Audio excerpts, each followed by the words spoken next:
the chaos, played ahead, quick. Ruiz and Messi.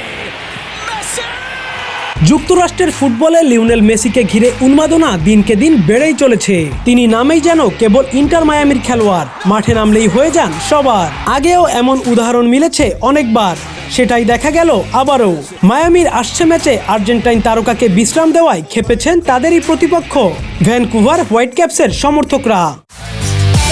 একমাত্র Walton AC দিচ্ছে 1 বছরের রিপ্লেসমেন্ট গ্যারান্টি এবং কম্প্রেসারের 10 বছরের গ্যারান্টি। বাংলাদেশ সময় রোববার সকালে কানাডিয়ান ক্লাব ভ্যানকুভারের বিপক্ষে মাঠে নামবে মায়ামি। এই ম্যাচে কেবল মেসিকেই নয়, লুইস সুয়ারেস ও সেরহিও বুস্কেটসকেও বিশ্রাম দিয়েছেন দলটির কোচ জেরার্দো মার্তিনো। বলার অপেক্ষা রাখে না সমর্থকরা অসন্তুষ্ট হয়ে উঠেছেন মূলত মেসিকে দেখতে না পাওয়ার খবরে। তবে কোচের জায়গা থেকে সবার আগে খেলোয়াড়দের ফিটনেসকে গুরুত্ব দেওয়ার কথা শুক্রবার সাংবাদিকদের বলেন মার্তিনো।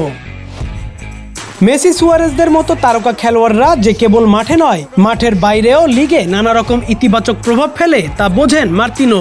তবে সবকিছুর ওপরে খেলোয়াড়দের জন্য যেটা ভালো সেটা করাই সবচেয়ে গুরুত্বপূর্ণ বলে মনে করেন তিনি।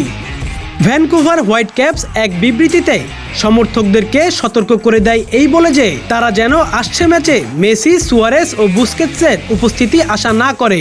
এ বিষয়ে ক্লাবটির সিইও আক্সেল সুস্টারের কথায়ও যেন কিছুটা হতাশা মিলে রইল। ভ্যানকুভার আশা করছে আসছে ম্যাচে ক্লাবের MLS যুগের রেকর্ড দর্শক মাঠে আসতে পারে। সংখ্যাটা ছাড়িয়ে যেতে পারে 50,000। কিন্তু মেসি সুয়ারেসরা না থাকায় তাদের অসন্তোষ উঠতে পারে চরমে। সমর্থকদের হতাশা কিছুটা কমাতে স্টেডিয়ামের মধ্যে খাবার ও পানীয়ের উপর 50% ছাড় দেওয়ার ঘোষণা দিয়েছে কর্তৃপক্ষ। কিন্তু কোনো কিছুতেই যেন শান্ত করা যাচ্ছে না অনেক চড়া দামে ম্যাচের টিকিট করা ক্ষুব্ধ দর্শকদের।